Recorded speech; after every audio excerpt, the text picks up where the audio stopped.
Ya,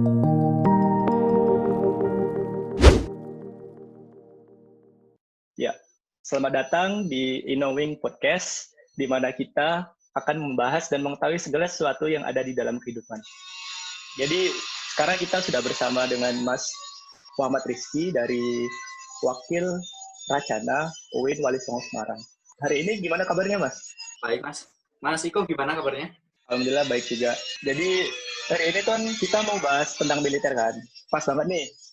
Kan Mas juga Racana kan di kampus. Jadi, sebagai wakil Racana tuh, Mas kan udah tahu kan di Pramuka sendiri sistemnya juga gimana. Sebagai pendidikan bela negara kan di kampus. Nah, kalau menurut Mas itu gimana sih melihat usulan dari Kemenhan ke Kemendikbud terkait program pendidikan militer bagi mahasiswa? Ini bukan dianjurkan sih sebenarnya, bukan diwajibkan tapi dianjurkan. Menurut Mas gimana? Sebenarnya kan ini merupakan program dari Kemenhan ya, yang kemudian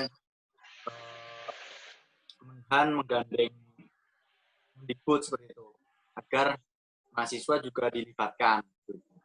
Sebenarnya kan ini sebenarnya untuk umum ya, terutama yang komponen cadangan ini. Utamanya adalah dari usia 18 sampai 35 tahun. Nah, di dalamnya termasuk mahasiswa. Begini, kalau dari pandangan saya, kalau saya sebagai orang yang mau atau berkecimpung di dalam dunia seperti itu, ya it's okay. Tapi kalau kita lihat mahasiswa yang ada di luar sana yang butuh buku, kemudian hanya mementingkan kepentingan pribadinya, saya rasa ya dia itu tidak mau. Jadi kalau menurut saya, kita melihat aspek dari tujuan dari adanya pendidikan militer ini untuk apa dulu seperti itu. Apakah untuk persiapan nanti ketika perang, apakah Indonesia ini sekarang sedang ada konflik dengan negara lain, ataukah hanya cukup untuk sebagai menumbuhkan sikap bela negara seperti itu. Nah, ini perlu kita gali. Oke, jadi tergantung dari tujuannya itu jelas atau tidak gitu ya, Mas? Nah, kalau melihat dari tujuannya sendiri kan dari Kemenhan itu sebenarnya tujuannya untuk mencari komponen cadangan kan, untuk jadi pengganti perwira lah gitu. Nah, kalau dari Mas sendiri itu apa sih pentingnya pendidikan militer di kampus? Silakan, Mas. Santai aja sih, Mas. Yang jelas kan, kalau mahasiswa itu sebenarnya banyak sekarang mahasiswa yang itu tadi yang saya bicarakan, mementingkan dirinya pribadi. Adapun mementingkan yang lain itu hanya saya rasa sebatas batas ikut-ikutan lah. Contoh demo di kampus itu saya rasa juga hanya dipanas-panasi sama senior agar dia juga mau ikut seperti itu. Nah, mungkin kita di sini membutuhkan hal itu karena sikap bela negara yang di sini memang masih memprihatinkan ya, bisa dibilang seperti itu. Iya saya sih. rasa membutuhkan sih. Oke. Kalau dari Mas sendiri kan sebagai jabatannya kan sebagai wakil Racana kan. Nah, sebagai Racana itu di kampus gimana sih program yang tepat buat mahasiswa sekarang yang notabene ya tahu sendirilah keadaan mahasiswa sekarang bagaimana. Ada yang malas-malesan dan juga ada yang ya gitulah pokoknya. Nah, itu gimana sih program yang tepat untuk mewujudkan pendidikan bela negara di kampus sebagai seorang Racana di kampus? Ya, tentunya kita kan sebagai Racana ya, itu kan menjadi contoh lah buat teman-teman yang lain, walaupun kadang banyak timbul pertanyaan ya, udah kuliah kok masih ikut pramuka begitu, karena kan identiknya itu pramuka itu untuk sekolah dasar, kemudian SMP, SMA itu masih umum lah. Kalau untuk yang universitas sendiri kayaknya banyak yang mempertanyakan seperti itu. Apalagi di kampus UIN Wali Songo. Yang paling banyak itu di Fakultas Pendidikan, gitu. Fakultas Pendidikan yang notabene mereka masih membutuhkan ilmu pramuka. Nah, terkait dengan program kita yang kita laksanakan di kampus itu ya hanya mungkin sifatnya masih intern ya, Mas. Mengajak mahasiswa-mahasiswa lain, hanya kita dituntut untuk berlaku baik di kampus maupun di luar kampus. Itu sih. Oke. Jadi tadi Mas bilang kan di penjelasan Mas gitu, kalau banyak dari fakultas pendidikan yang memang masuk ke Racana. Nah, sebenarnya saya penasaran sebelumnya, kenapa sih orang yang udah lulus dari SMA, yang bahkan dulu SMA tuh kan ikut pramuka udah males-malesan kan. Nah, apakah di Racana Mas itu ada yang kasus kayak gitu loh? Yang misalnya SMA-nya males-malesan pas pramuka, atau malah ya gitulah, pokoknya bodo amat sama pramuka, tapi di kampus malah aktif pramuka gitu. Ya, banyak. Karena terutama di kampus itu hanya untuk untuk ikut-ikutan sih kebanyakan. Banyak yang seperti itu. Karena kita lihat dari penerimaan anggota baru. Dari penerimaan anggota baru itu kita mencapai, yang ikut itu 100-an lebih. Tetapi ketika berjalannya waktu, itu ada seleksi alam. Jadi yang aktif hanya beberapa. Jadi ya hanya ikut-ikutan lah di awal. Dan untuk kebutuhan gitu. Biasanya. Maksudnya, ini kan Mas di Racana kan. Nah, untuk menanggapi terkait pendidikan militer itu, maksudnya tuh di pramuka tahu sendiri kan, kalau kaderisasi, bahasanya kaderisasi, itu kan banyak yang menimbulkan pro dan kontra beberapa waktu yang lalu, kayak yang terjadi di SMA-SMA yang disuruh makan itulah yang nggak manusiawi gitu. Nah, menurut Mas itu gimana sebagai Racana gitu? Sebenarnya gini Mas, terkait dengan hal itu, untuk pembina-pembina ya itu kan kalau SMA maupun SMP itu kan masih menganut ke pembina, tidak serta-merta semuanya diserahkan kepada Dewan Ambalan maupun Dewan Galangnya. Artinya seperti ini, jadi seorang pembina itu kan harus ada yang namanya kursus pembina, Mas. Jadi harus paham mengenai metode yang diajarkan kepada pramuka. Nah, hal-hal seperti itu sebenarnya tidak diajarkan dalam pramuka. Seperti makan di tanah, kemudian tanpa alas ya, kemudian kemarin yang tragedi susur sungai itu di Jogja, itu kan sebenarnya tidak diajarkan. Karena sejatinya kita sebagai masyarakat sipil ya, bukan masyarakat militer. Iya, pendidikannya ya sewajarnya aja sih kalau menurut saya. Seperti, malah kalau saya lebih condong ke pendidikan-pendidikan yang mengajarkan keilmuan dasar dari pramukaan. Keilmuan-keilmuan sih yang perlu kita pelajari. Lebih daripada ke militernya. Maksudnya, ya yang positif-positif aja lah. Adapun kalau militer push up seperti itu ya sewajarnya. Tidak seperti disamakan dengan TNI, apalagi sekolah tinggi kedinasan seperti Mas Iko seperti itu saya rasa berbeda. Oke. Itu Mas. Ini menarik sih Mas yang terkait pramuka itu sih. Nah, untuk di kampus sendiri kan pendidikan bela negara itu ada di 2 organisasi kan, ada di Racana sama di Menwa. Nah itu. Nah kalau di pendidikan militer itu kan yang dicanangkan oleh Kemenhan Itu tujuannya adalah untuk membentuk mental kan, mental mahasiswa. Ya. Nah, menurut Mas sendiri itu gimana sih pembentukan mental mahasiswa yang tepat gitu? Karena mahasiswa juga sekarang kayak gitulah, tahu sendiri. Gimana sih yang tepat caranya? Dari saya sih, yang penting ya tergantung dari orangnya ya, tergantung dari basic dari orangnya itu sendiri. Kalau misal orangnya itu eh,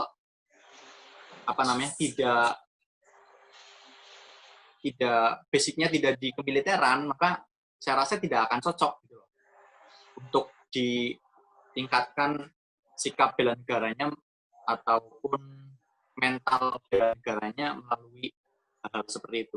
Mungkin lebih cocok ke diskusi-diskusi seperti itu. Kita banyak saat ini UKM-UKM yang melaksanakan diskusi-diskusi seperti itu. Termasuk di Pramuka juga ada diskusi-diskusi. Nah, bisa dikaitkan dengan hal-hal seperti itu. Nah, untuk yang pendidikan mental ya, Mas. Saya tertarik ini di pendidikan mental. Karena juga Iya, terkait tentang mental health kan. Nah, itu tuh kayak ospek di kampus-kampus biasanya, itu tuh banyak yang menuai pro dan kontra. Nah, menurut Mas sendiri, esensi dari ospek itu apa sih? Ada atau enggak gitu?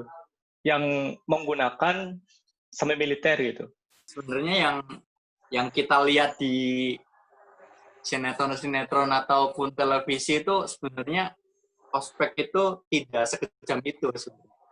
Sebenarnya tergantung kampusnya sih Mas. Kalau di kampus saya itu kan tidak ada yang kayak hukuman-hukuman seperti jalan jongkok lah, kemudian dipermalukan di depan umum lah, itu tidak ada. Jadi sebenarnya esensi dari ospek ini ataupun masa itu ya orientasi mahasiswa baru ya, itu sebenarnya ya ada di pengenalan-pengenalan kampus, kemudian materi-materi mengenai awal perkuliahan, kemudian pengenalan lingkungan kampus dan lain sebagainya. Itu yang perlu ditekankan sih.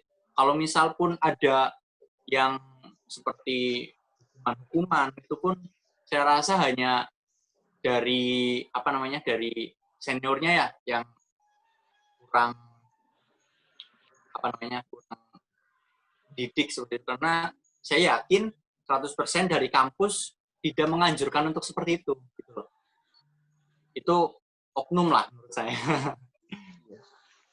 Nah, kalau Mas sendiri tuh menanggapi pendidikan semi militer di kampus itu gimana sih? Maksudnya cocok atau enggak gitu? Karena kan setelah lulus dari kampus, mahasiswa ini kan jadi masyarakat sipil. Dan apakah cocok buat Ya. diadakan ada semi militer gitu? Kalau saya baca-baca atau saya lihat di YouTube itu kan memang mahasiswa banyak yang kontra ya. Mahasiswa banyak yang kontra. Kalau menurut saya sih oke-oke aja karena ya itu tadi saya eh, saya juga berminat lah untuk hal-hal seperti itu ataupun eh, tidak mementingkan diri sendiri seperti itu saya rasa perlu sih diterapkan. Tapi ya itu tadi kalau orang-orang yang mahasiswa yang kutu buku, saya rasa beliau bakal kontra dengan program ini. Jadi tergantung individu masing-masing ya, Mas? Betul. Oke. Oh ya, saya pernah baca dari berita di internet lah, bahwa ada satu sanggahan atau kritik dari Ketua DPP Partai Golkar, yaitu Ais Hasan, yang mengatakan bahwa pendidikan semi militer dan pendidikan bela negara itu kan berbeda. Nah, jika pendidikan bela negara itu tidak melulu masalah semi militer. Menurut Mas sendiri itu pendidikan bela negara yang seharusnya diterapkan di mahasiswa itu bagaimana, dan apakah sejauh ini pendidikan bela negara melalui Racana dan Menwa itu apakah sudah berjalan sesuai dengan tujuannya gitu? Ya, memang ya kita ketahui lah di kampus itu kan yang berkecimpung di dunia ya semacam militer ataupun semi militer itu kan hanya pramuka dan Menwa ya. Jadi ya kita benar katanya Mas tadi, kalau program komponen cadangan ini dengan wajib militer itu berbeda ya. Apalagi jika kita bandingkan dengan wajib militernya Korea Utara seperti itu ya, yang memang sangat dibutuhkan itu berbeda. Jadi ya kalau di lingkungan kampus yang cocok lebih bersifat sukarela seperti itu, Mas. Mungkin ya melalui pramuka dan menwa itu. Jadi kalau mau mengembangkan bela negara, sikap bela negara, itu ya cocok memang. Jadi tidak ya seperti itu.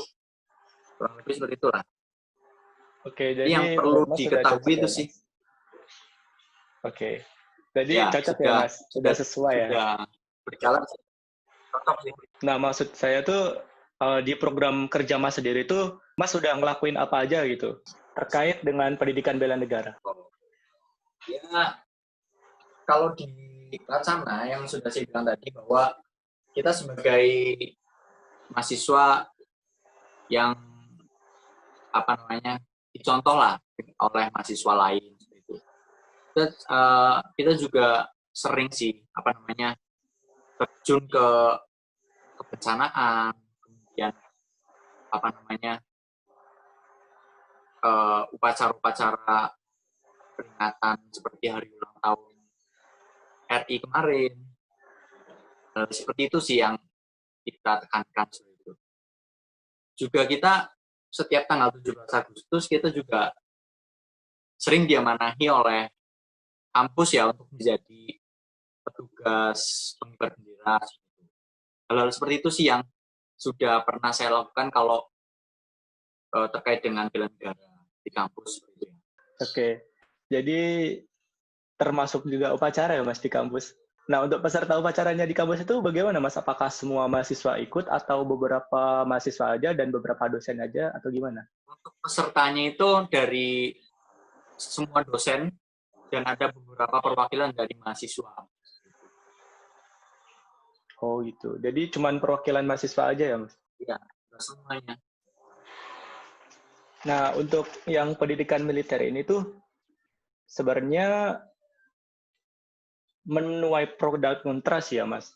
Kalau dari Pak Menteri Pendidikan sendiri, Pak Nadiem Makarim, itu tuh saya pernah baca di berita kalau Pak Nadiem aja kaget ada wacana atau isu gitu mengenai wajib militer di kampus. Padahal kan bukan wajib militer kan.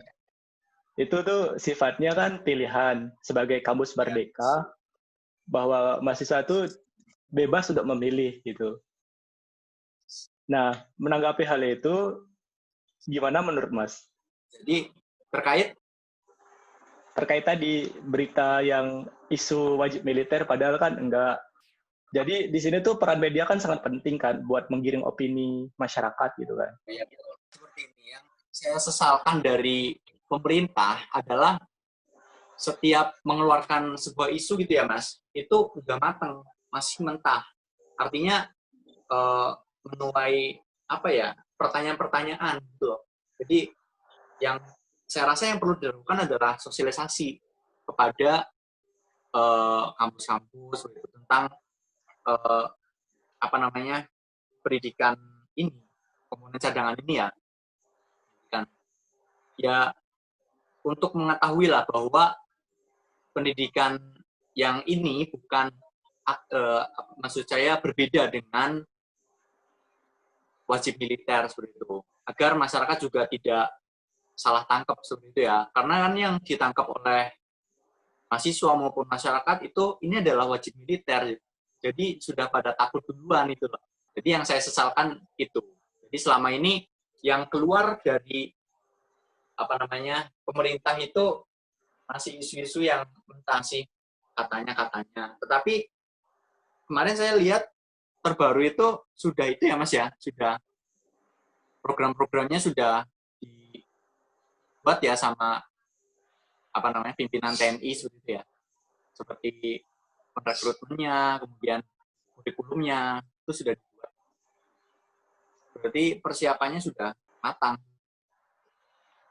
Cuma ya itu harus ada sosialisasi Mas kalau menurut saya.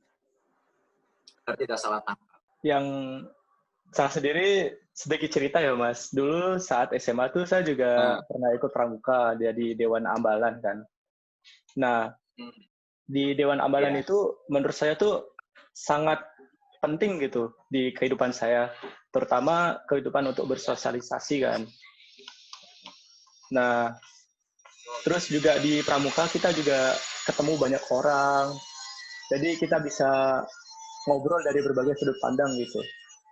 Nah, kebanyakan, tapi pas saat saya menjabat Dewan Ambalan itu, saya udah membuat beberapa program kerja kan sama teman-teman saya. Nah, tapi malah apa ya, siswa-siswa atau teman-teman saya tuh malah apa sih, kerjaan pramuka tuh kurang kerjaan gitu. Malah menganggap menyempelekan gitu loh. Padahal kan dari program-program yang kerja yang kita buat itu, kita berusaha untuk mencari esensi dari program kerja itu. Nah, menurut Mas itu gimana sih? Menurut Mas pendapatnya terkait soal itu? Tidak hanya teman-teman Mas yang bilang seperti itu gitu loh. Sebenarnya banyak ya yang bilang seperti itu. Jadi yang apa namanya? Yang bilang seperti itu sebenarnya mereka tidak mengetahui dalamnya gimana gitu kan. Terkait dengan susunannya, kemudian program kerja yang harus dilaksanakan itu seperti apa, mereka sebenarnya tidak paham. Artinya ya tetap kita laksanakan lah. Maksudnya walaupun kita dibilang cuma bisa tepuk-tepuk, kurang kerjaan lah, ya karena mereka nggak tahu aja sebenarnya. Gitu. Ini kan yang kegiatan kita malah justru banyak sekali.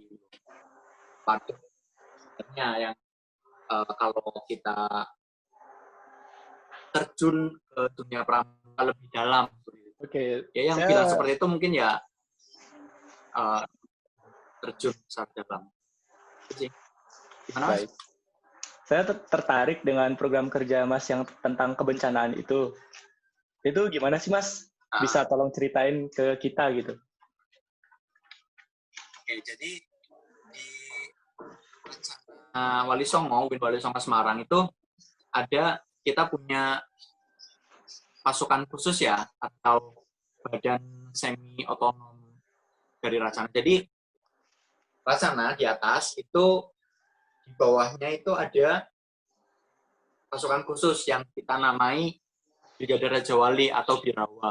Jadi di situ khusus ada 2 keilmuan yang kita pelajari. Yang pertama di bidang SAR atau Search and Rescue atau kebencanaan tadi, dan yang kedua itu di bidang paskibraan gitu, atau paskobra ya kita sebutnya.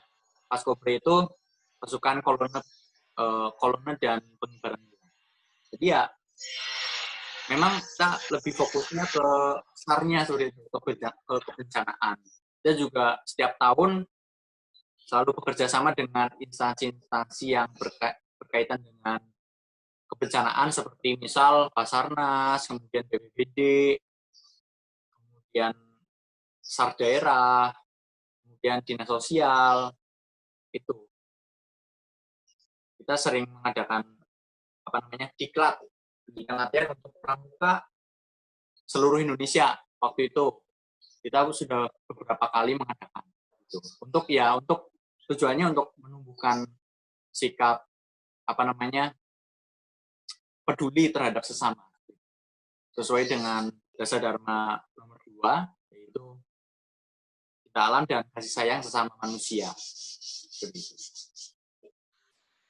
Untuk program kerja yang kebencanaan itu, apakah pernah langsung turun langsung ke lapangan untuk mencari korban-korban bencana atau belum, Mas? Untuk kasus-kasus yang berat, seperti misal ada yang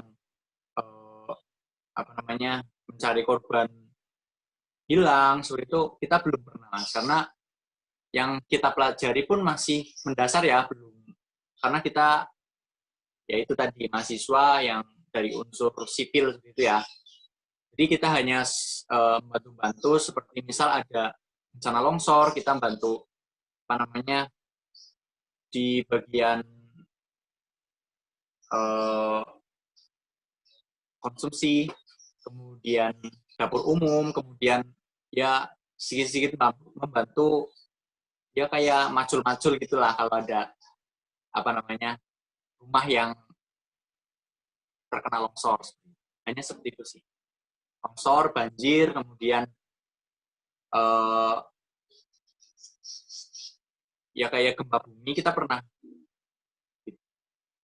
Tapi kalau yang mencari korban itu hal-hal yang riskan dan berat. Untuk yang pencarian korban gempa bumi itu, menurut Mas, apa ya, yang paling berkesan itu apa gitu? Dari pencarian korban gempa bumi, itu yang paling berkesan apa? Kalau saya, yang paling berkesan ya menurut saya itu yang bencana longsor itu. Karena itu benar-benar longsornya itu longsor batu.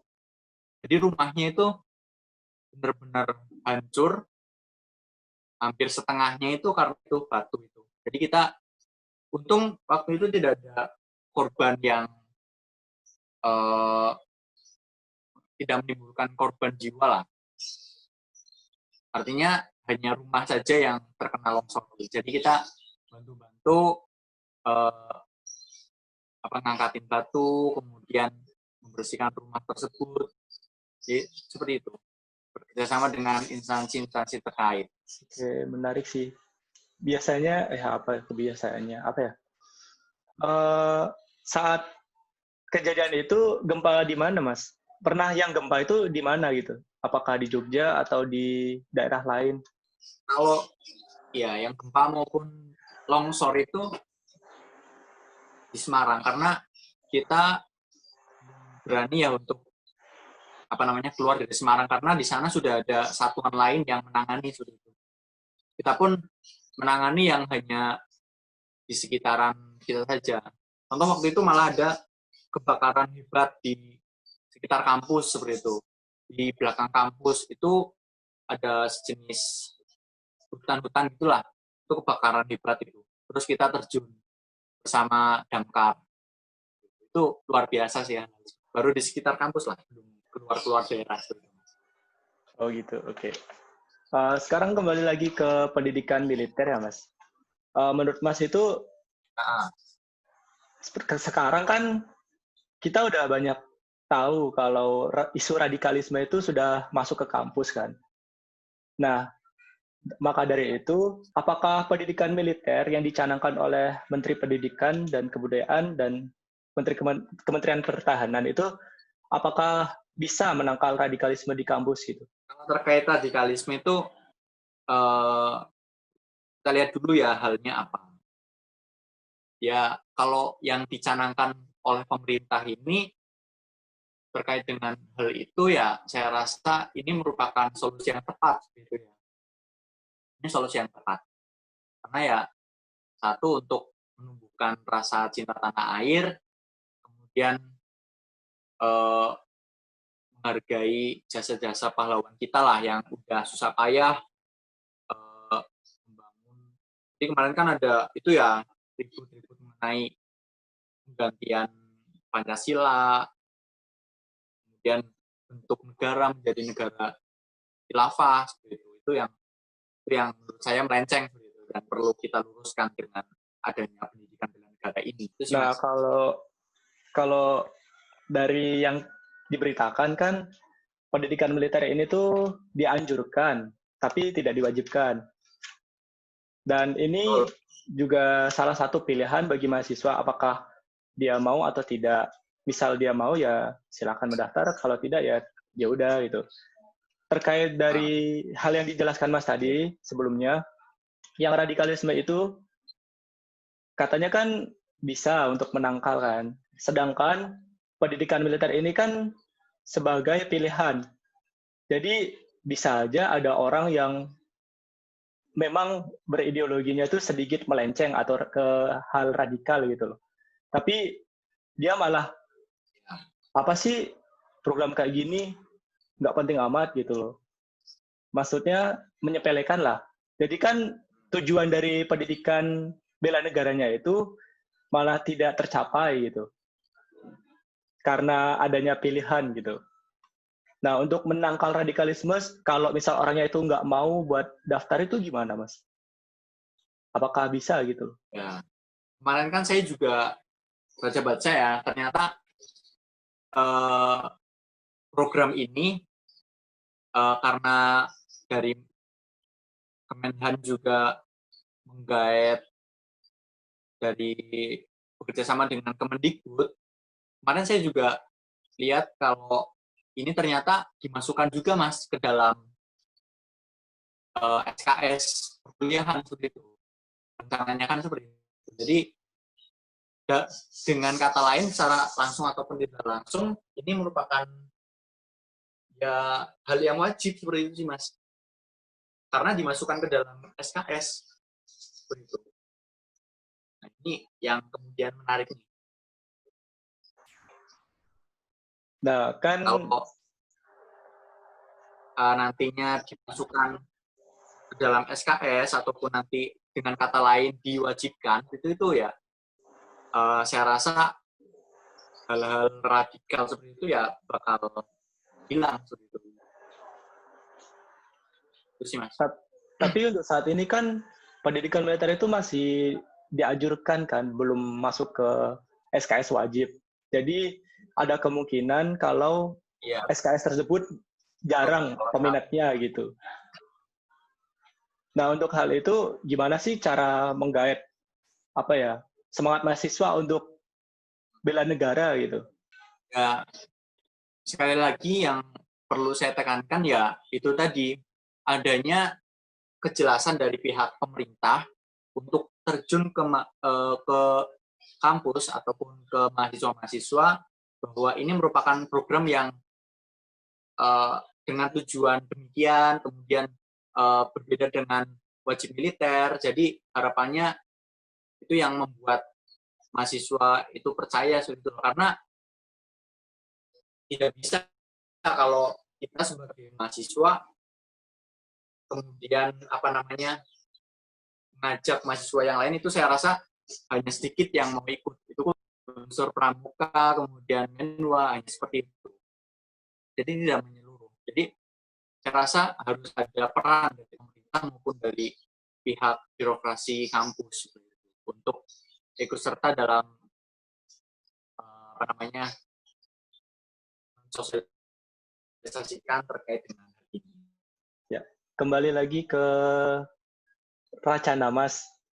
Satu penasaran dengan program-program kerja yang ada di Racana itu apa aja sih selain yang disebutkan tadi? Maksudnya lebih detail gitu. Ya, kalau kita kan ada bidang-bidangnya masing-masing ya Mas ya. Termasuk tadi Birawa itu tadi yang program-programnya lebih ke kebencanaan gitu. Nah, kalau yang lain bidang-bidang yang lain misal ada teknik pramukaan berarti itu lebih ke ilmu-ilmu tentang pramuka, kemudian ada tentang seni, kemudian kita kan juga basisnya Universitas Islam ya, berarti ada di dalamnya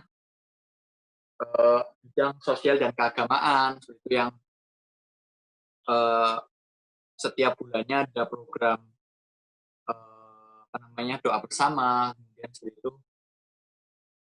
Ya hanya seperti itu sih Mas, kurang lebihnya.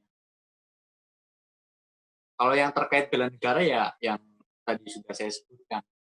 Oke, untuk selanjutnya terkait program kerja Mas itu dalam kondisi pandemi kayak gini daring itu apakah masih berjalan atau tidak Mas? Karena kan mahasiswa-mahasiswa kan sudah dirumahkan. Nah, apakah programnya itu berjalan sesuai rencana atau tidak gitu? Jadi di awal kemarin itu, di awal tahun itu masih berjalan ya, karena belum adanya pandemi. Karena ini sudah semuanya serba daring. Kemarin, barusan bulan kemarin kita schedule semua kegiatan kita dari yang awalnya itu konsep sudah matang ya, karena sudah kita rumuskan sampai berhari-hari, ini kita ganti semua. Kita ganti semuanya konsep daring semua, mulai dari penerimaan anggota baru, kemudian latihan rutin, kita ganti semua menggunakan metode daring atau online. Nah, untuk yang tadi dijelaskan kan ada tentang ilmu kepramukaan kan. Nah, itu cara mengajarkannya gimana gitu, secara daring. Kan susah juga ilmu kepramukaan diajarkan secara daring gitu kan. Kalau yang ilmu kepramukaan berkaitan dengan teknik kepramukaan itu, ya kita mengundang pemateri. Biasanya seperti itu. Kita menggunakan pemateri, kemudian kita menggunakan aplikasi-aplikasi seperti Zoom ataupun Google Meet, kemudian ya kita tentukan dulu temanya apa. Misal tentang metode kepramukaan. Itu ya berarti kita mengundang pemateri, kemudian pemateri menjelaskan baik melalui aplikasi tatap muka seperti ini ataupun WhatsApp group. Biasanya sih untuk menghemat kuota ya pakainya kita WhatsApp group seperti itu. Jadi dijelaskan di situ. Termasuk materi-materi tentang kebencanaan juga ya sama seperti itu. Untuk pemateri dari ilmu kepramukaan itu biasanya dari mana, Mas? Dari pelatih-pelatih yang ada di Pusdiklacap biasanya. Pusdiklacap Kuarcap Kota Semarang itu kan dia juga ngajar ketika kursus pembina pramuka yang KMD itu atau KML. Itu yang masih kita bisa jangkau itu ya hanya sebatas itu. Itu kemudian itu juga biasanya kita ambilkan dari pelatih Pusdiklacap yang kita masih punya relasi seperti itu. Misal beliau adalah alumni dari Racana Wali Songo, kemudian atau kita pernah berhubungan gitu. Jadi ya hanya sebatas itu sih. Ya untuk saling berbagi ilmu lah, sharing-sharing. Oh iya, untuk paling yang tepatnya itu silaturahmi sih ya. Oke. Untuk di Racananya sendiri itu apakah kegiatan pramukanya kayak di pramuka SMA atau berbeda, Mas? Dan kalau misal berbeda itu bedanya di mana gitu? Biar orang-orang yang masih SMA dan mau lanjut ke jenjang mahasiswa itu biar tahu, dan sebelumnya udah ikut pramuka kan misalnya, biar tertarik gitu masuk ke Racana. Itu tuh programnya apa aja di Racana? Jadi secara program itu hampir sama, kurang lebih hampir sama Mas, dengan yang ada di Ambalan atau di SMA seperti itu. Hanya yang membedakan di sini terkait dengan pelaksanaannya. Biasanya para mahasiswa itu kan ikut-ikut pramuka itu biasanya hanya pengen seneng-seneng lah, hanya seperti itu. Tidak, justru keilmuan-keilmuan kepramukaannya itu kurang dipelajari. Jadi hanya senang-senang, kemudian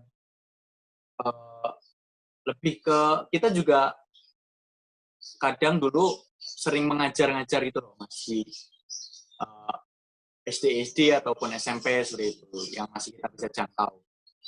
Nah itu yang kemudian menjadi daya tarik dari pramuka di perguruan tinggi. Jadi mungkin kalau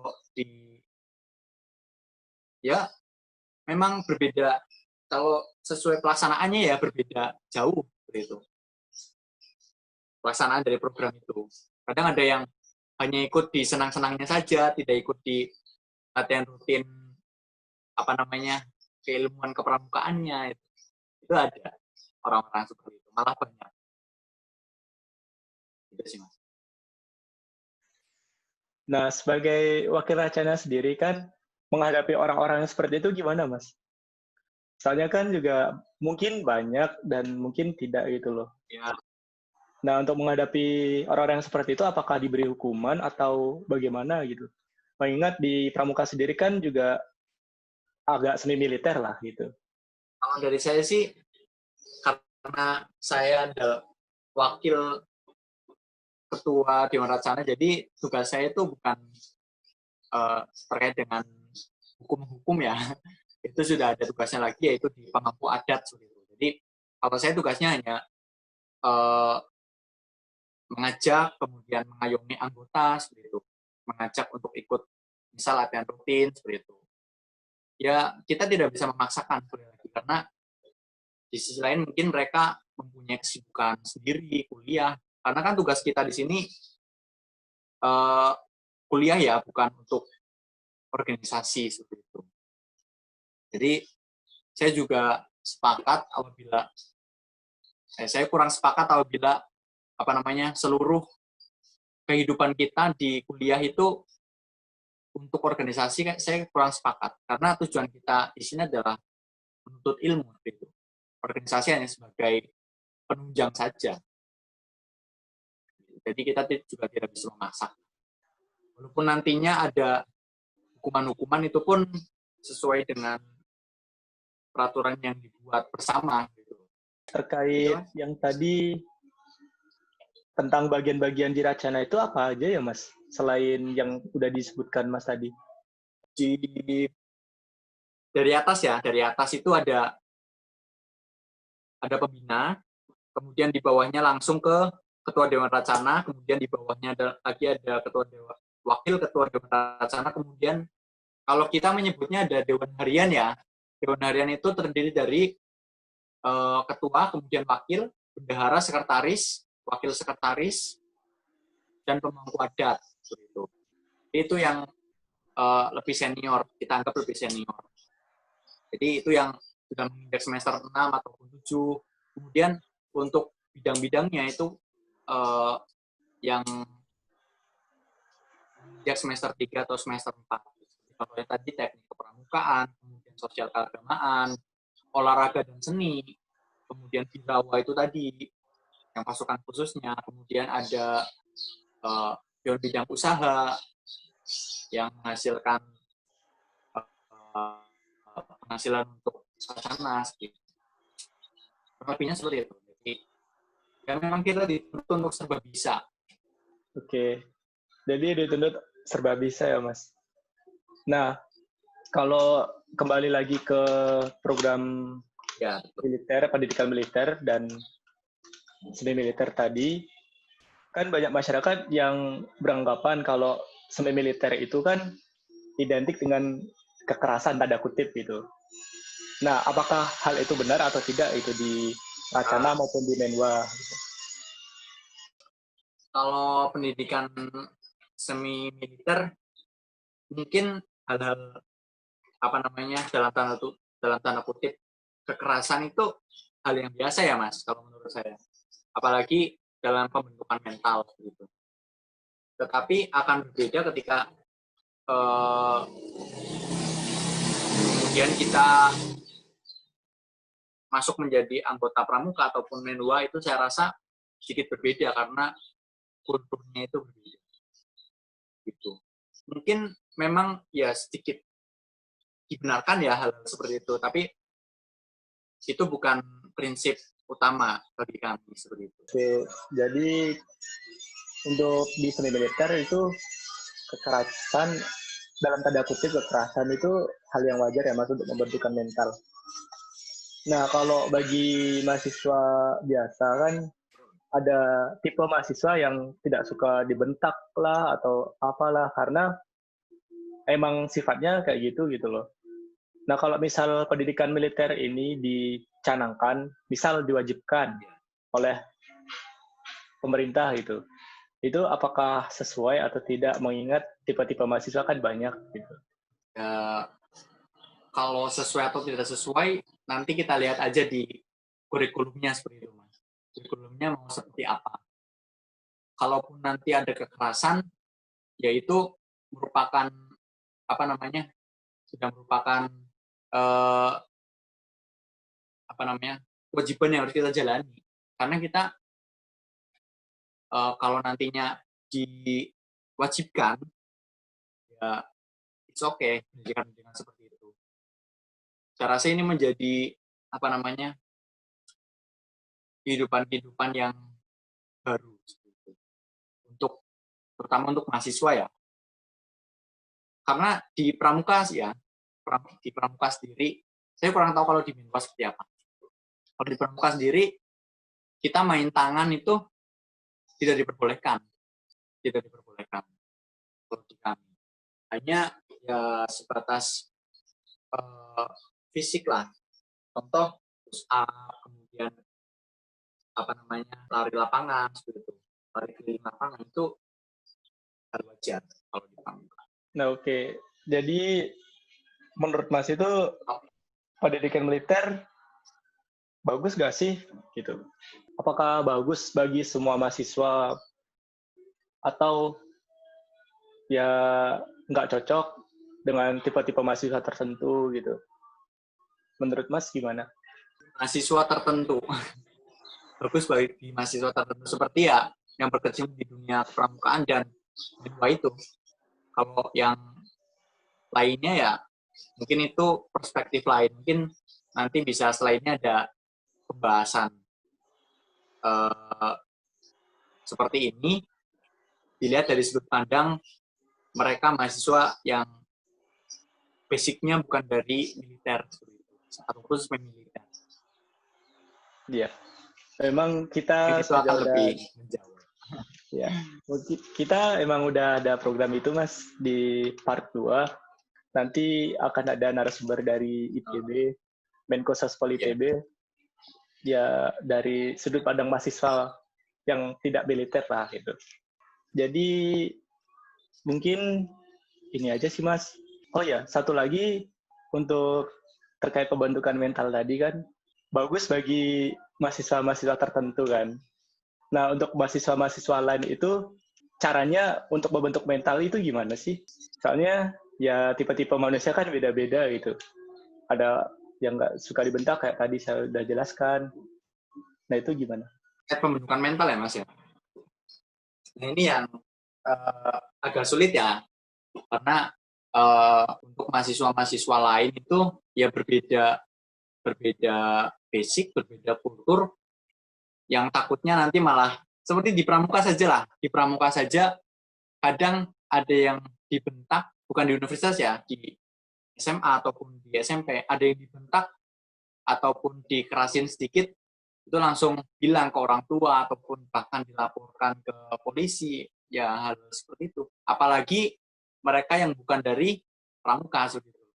Itu yang kemudian menjadi pertimbangan saya rasa bagi kampus ataupun bagi pemerintah. Ini yang akan menjadi hal yang menarik nanti ketika benar-benar akan diterapkan. Kontranya itu ada di sini. Untuk caranya ya mungkin yang lebih paham nanti kita lihat di kurikulumnya aja lah. Apakah ini akan diwajibkan ataupun sukarela ataupun dimasukkan ke dalam SKS, kita lihat aja. Bagi mahasiswa kan biasanya nih mahasiswa kan banyak yang stres gitu kan. Bisa berarti kan mentalnya terganggu. Nah, untuk dari sisi Mas sendiri, dari sudut pandang Mas sendiri, stres karena tugas atau stres karena organisasi itu gimana sih cara menghadapinya gitu? Ya memang kita dari awal itu sudah ada komitmen Mas. Jadi kita di perkuliahan itu sebenarnya yang kita lakukan ada 3 hal. Ya ini yang saya terapkan sih. Yang pertama yaitu kuliah, kemudian berorganisasi, dan kemudian istirahat. Jadi kalau kita hanya mementingkan kuliah, maka kita hanya mementingkan kuliah, kemudian pulang, kemudian kuliah lagi, kemudian pulang, ataupun kita terlalu banyak istirahat, maka kita tidak bisa mendapatkan organisasi atau ilmu yang ada di organisasi. Sebaliknya, ketika kita memilih untuk kuliah, kemudian kita juga aktif di organisasi, maka kita harus merelakan waktu kita untuk beristirahat, untuk tidak beristirahat, untuk minimalkan waktu istirahat kita kita harus siap itu. Jadi tipe mahasiswa itu ada dua ya. Yang pertama, mahasiswa yang memang aktivis, dan yang kedua, mahasiswa yang kupu-kupu. Kita menyebutnya kupu-kupu ya, kuliah pulang. Jadi kalau kita memilih untuk menjadi mahasiswa aktivis, maka kita harus merelakan istirahat kita terganggu. Jadi kalau sebaliknya kita adalah mahasiswa yang kupu-kupu, maka harus merelakan ilmuwan-ilmuwan yang ada di organisasi itu kita tidak bisa mendapatkan gitu. Jadi ya tergantung pilihan sih. Dari awal kan sudah terutama di ospek itu ya. Ospek itu kita sudah dihadapkan dengan beberapa organisasi. Ya tergantung kita mau mengikutinya atau tidak. Begitu sih. Oh iya. Untuk ospek tadi kan udah kita bahas kan. Nah, untuk dari kaderisasi dari himpunan mahasiswa atau organisasi kampus gitu kan, pasti saya pernah dengar beberapa cerita dari teman saya yang emang kaderisasinya katanya tuh ya kayak gitu, seni militer gitu kan. Nah, menurut Mas, apakah pendidikan mental itu bisa dari himpunan melalui kaderisasi itu atau gimana Mas? Terkait pendidikan militer tadi. Jadi ya itu saya rasa cocok ya untuk sebagai pendidikan mental kita, melatih mental. Hanya yang saya rasa di sini mungkin ada masih beberapa sistem yang salah dalam perekrutan ataupun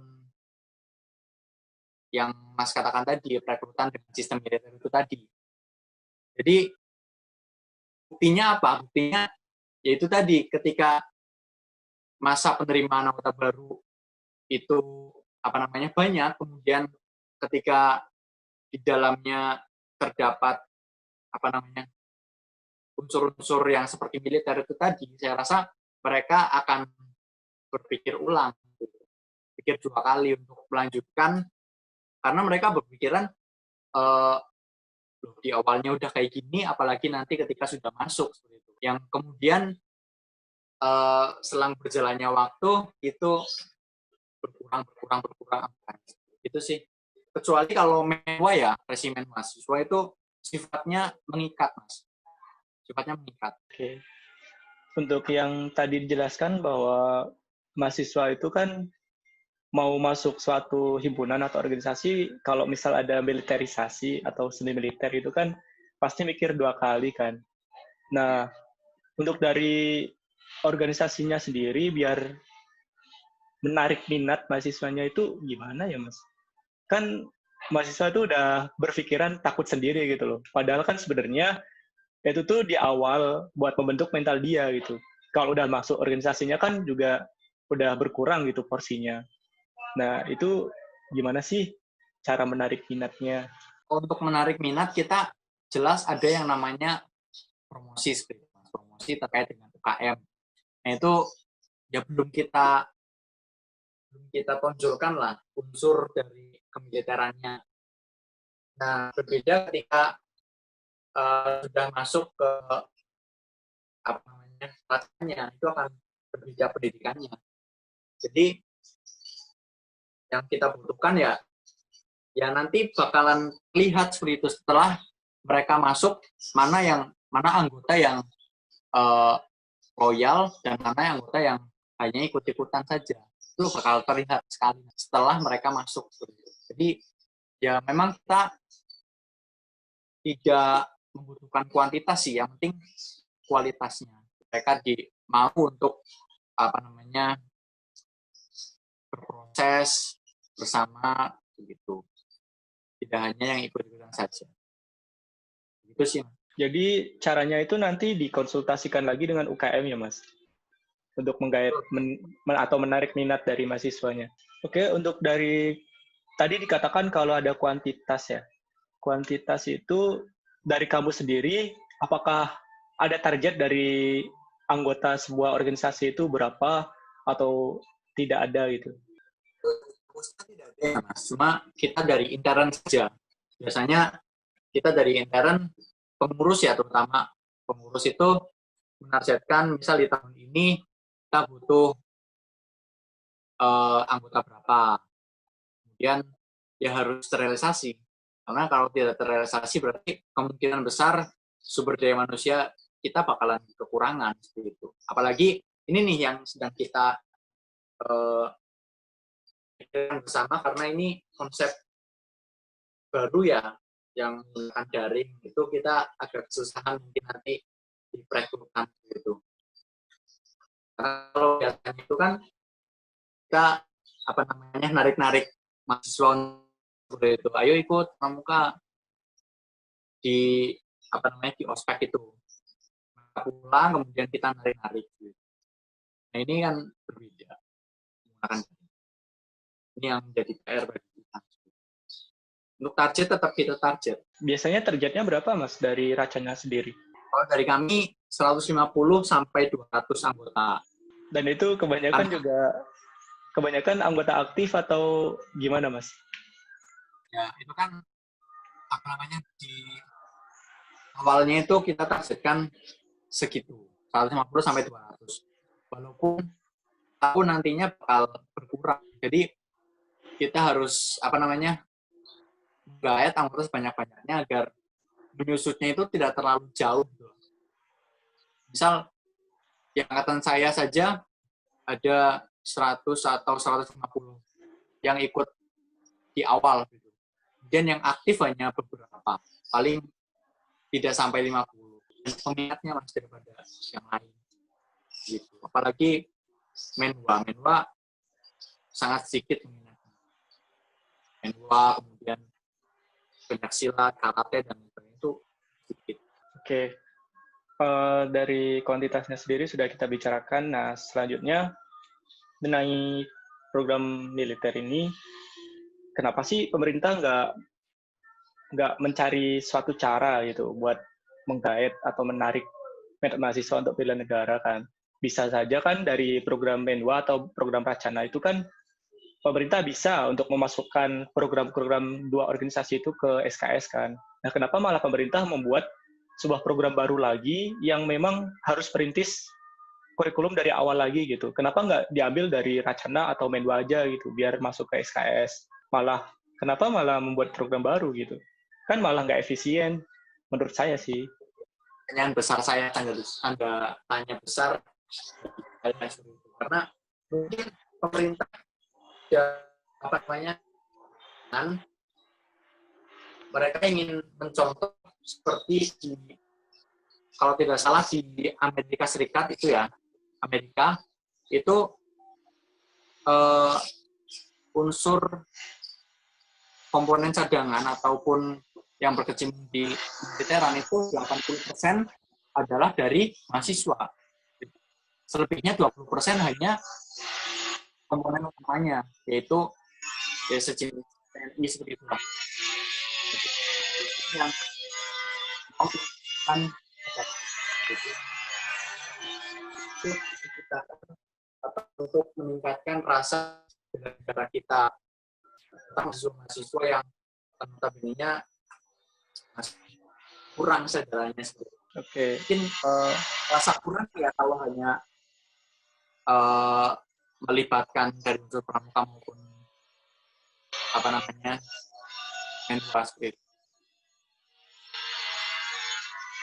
Apa tuh? 15. Pertanyaannya tadi kan sudah dijelaskan tentang kuantitas dari organisasi Racana sendiri.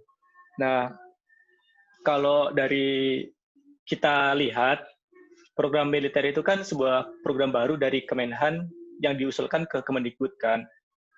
Nah, kenapa? Kan di kampus sendiri sudah ada Racana dan Menwa sebagai organisasi bela negara gitu kan. Nah, kenapa pemerintah malah membuat program baru lagi? Kenapa nggak ngambil dari Menwa atau Racana aja, disempurnakan, dan dimasukkan ke dalam SKS tersebut gitu?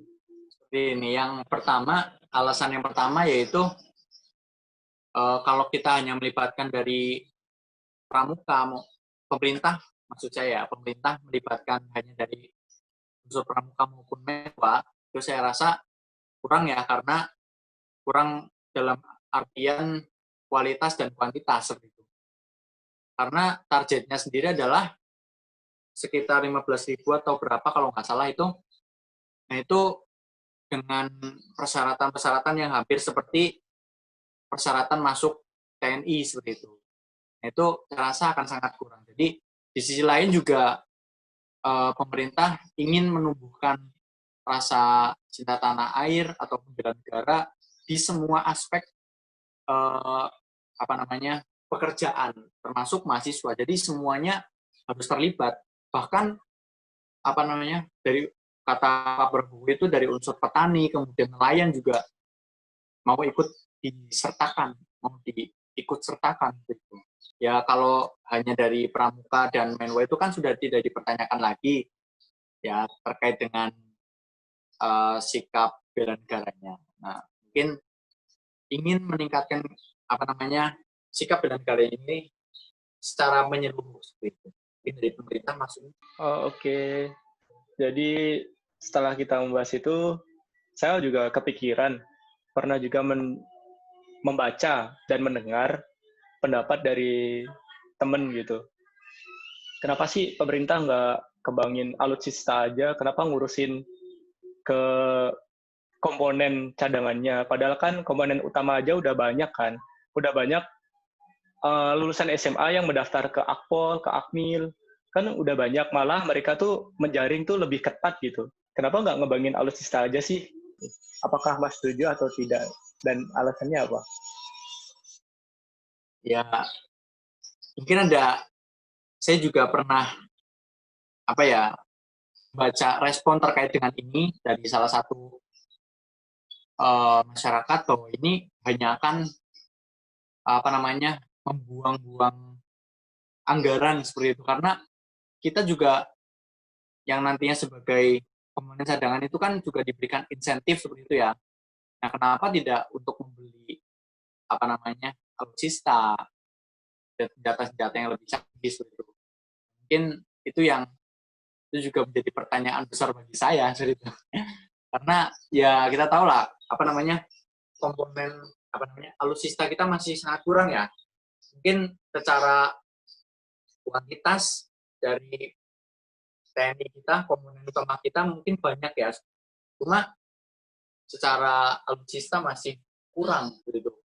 Karena mungkin keterbatasan modal ataupun anggaran seperti itu dari pemerintah untuk membeli. Ini seperti itu. Tapi kayaknya kemarin Pak Prabowo kan juga udah sering berkunjung ke negara-negara lain buat kerjasama pengembangan alutsista kan. Nah, betul. Nah itu tuh malah membuat komponen cadangan itu kan ya gimana ya, lebih ke aneh gitu loh. Masa tiba-tiba langsung fokus ke komponen cadangan gitu. Padahal yang komponen utama aja dari rakyat sendiri itu udah banyak yang mau ikut daftar ke Akmil, ke Akpol gitu. Bahkan Bintara Polisi, Tamtama gitu kan. Nah, ini yang jadi pertanyaan besar dari kita semua sih. Mungkin dari podcast selanjutnya, Mas Menko Sespol IPB bisa menjawab dari sudut pandangnya juga. Nah, mungkin itu aja sih Mas dari saya. Untuk yang kurang memahamkan. Ya, nggak apa-apa. Tapi udah bagus sih Mas, pendapat Mas itu. Soalnya kita juga nyari dua sudut pandang juga kan, dari mahasiswa yang latar belakang militer juga dan mahasiswa yang biasa-biasa.